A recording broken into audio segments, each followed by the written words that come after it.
आप समझ सकते हैं कि किस तरीके से जांच पड़ताल इस वक्त लगातार जारी है। लगातार जो है बड़े पैमाने पर जांच पड़ताल जारी है। तो दिल्ली ब्लास्ट को लेकर ये बड़ी अपडेट निकलकर सामने आई है। ये बड़ी जानकारी निकलकर सामने आ रही है। दिल्ली में जिस तरीके से ब्लास्ट हुआ, दिल्ली धमाके को लेकर ये बड़ी जानकारी है। और रक्षा मंत्री राजनाथ सिंह का बयान भी सामने आया। उन्होंने साफ तौर पर कहा किसी को भी छोड़ा नहीं जाएगा। इस बीच बड़ी जानकारी जो इस बीच निकलकर सामने आई है, पूरे मामले को लेकर जांच पड़ताल की जा रही है। ये बड़ी अपडेट है जो इस बीच निकलकर सामने आई है। किसी को भी छोड़ा नहीं जाएगा, रक्षा मंत्री राजनाथ सिंह का बयान सामने आया। और धमाकों के गुनहगारों को छोड़ा नहीं जाएगा। दिल्ली धमाके की अभी भी जांच जारी है। ये कहा किसी को छोड़ा नहीं जाएगा। रक्षा मंत्री ने कहा, दिल्ली धमाके पर रक्षा मंत्री राजनाथ सिंह का ये बड़ा बयान सामने आया है।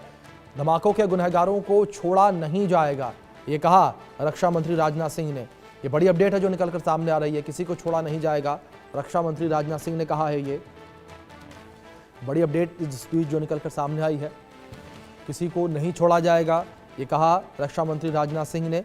तो दिल्ली धमाके में मरने वालों की संख्या जिस तरीके से 9 है, और फिलहाल दूसरी ओर अगर घायलों को लेकर बात करें तो घायलों की संख्या जो है वो भी 2 दर्जन के आसपास है। और लगातार जो है इस बीच पूरे मामले को लेकर जांच पड़ताल की जा रही है। कल देर शाम 6:52 पर लाल किला मेट्रो स्टेशन के गेट नंबर 1 के पास चलती कार में जोरदार धमाका हुआ। सफेद रंग की ये i20 कार जिसमें धमाका हुआ था। जब भी धमाके हुए और जो भी हुए, उनमें कहीं ना कहीं एक कट्टरपंथी मजहबी विचारधारा के लोगों ने किया, और हमेशा भारत को, भारत माता को, सनातन को टारगेट बनाकर किया। कल जो हुआ घोर निंदनीय, अमानवीय है। भगवान से प्रार्थना है जिनका शरीर पूरा हुआ उन्हें अपने चरणों में स्थान दें। हम शोक संवेदना व्यक्त कर रहे हैं। कल हमने मौन धारण भी किया, परंतु ये सिद्ध है कि कट्टर मजहबी पंथ की सोच की विचारधारा के लोगों पर लगाम लगाने के लिए अब सनातनियों को एक होना ही पड़ेगा। और हम एक बात और कहना चाहेंगे, तुम कितना भी भारतीयों को डरा दो, सनातनियों को डरा दो, न हम डरेंगे। आज 5वां दिन है पदयात्रा का, न हम रुकेंगे न हम झुकेंगे। इस देश में जब तक भारतीयों की एकता, सनातनियों की एकता नहीं हो जाएगी, तब तक अब हम पदयात्राएं करते रहेंगे।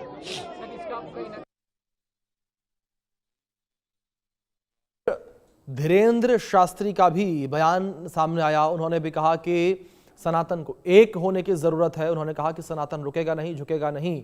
लेकिन इस बीच अगर इस धमाके को लेकर बात करें, इस हमले को लेकर बात करें, तो दिल्ली में जिस तरीके से कल 6:52 पर लाल किले मेट्रो स्टेशन के गेट नंबर 1 के पास चलती कार में जोरदार धमाका हुआ। सफेद रंग की i20 कार में धमाका हुआ, और इसका सीसीटीवी फुटेज जो है वो भी निकलकर सामने आया।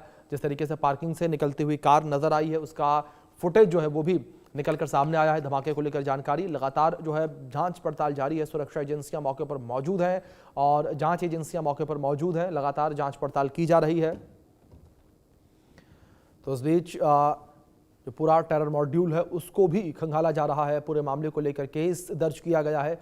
यूएपीए की धारा 16 और 18 के तहत केस दर्ज किया गया है, और ये बड़ी अपडेट आप तक पहुंचा रहे हैं। यूएपीए के तहत आतंकी गतिविधियों के तहत ये पूरा केस दर्ज किया गया है।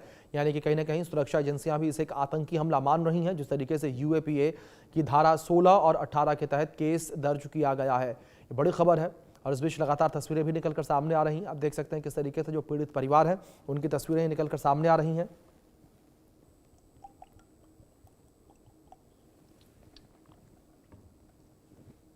तो हमारे साथ दिल्ली के पूर्व डीसीपी एलन राव जी जुड़े हैं। एलन राव जी, बहुत स्वागत सबसे पहले तो आपका इंडिया न्यूज़ पर। और राव साहब, सबसे पहले मैं आपसे यहाँ पर यही समझना चाहूँगा, इस पूरी घटना के अगर टाइमलाइन को देखें तो ये टाइमलाइन आपस में इंटरकनेक्टेड नजर आती हैं सर। जिस तरीके से फरीदाबाद से 2900 किलो विस्फोटक जो है वो बरामद हुआ, अमोनियम नाइट्राइड।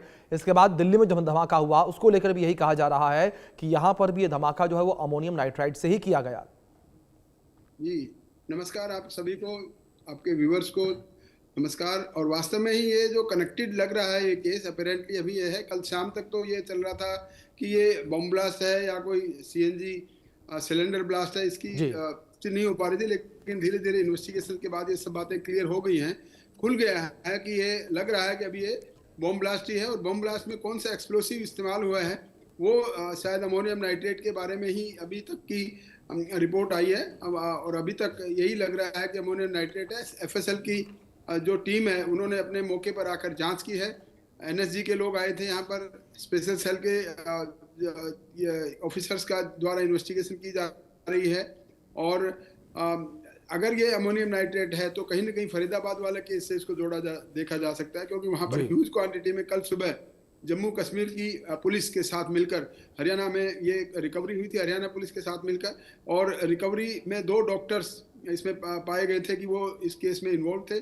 खबर जम्मू एंड कश्मीर से आई थी, वही अगर अमोनियम नाइट्रेट वहाँ रिकवर हुआ, वैसा ही अमोनियम नाइट्रेट यहाँ पर इस ब्लास्ट में कनेक्ट हुआ है, तो ये काफ़ी पॉसिबिलिटी है कि उससे केस से कनेक्टेड है। दूसरा एक और इससे कनेक्ट करने वाली बात मैं समझता हूँ वो ये है कि ये गाड़ी जो हरियाणा नंबर की थी, फरीदाबाद टोल से बदरपुर बॉर्डर से देखा गया है कि वहाँ से ये दिन में ये पार हुई थी वहाँ से, जी जो I-20 कार है जिसमें ब्लास्ट हुआ है। तो अगर फरीदाबाद से आई तो वो भी इस बात को इंगित करता है कि वो कहीं ना कहीं वहाँ से ये केस कनेक्टेड है।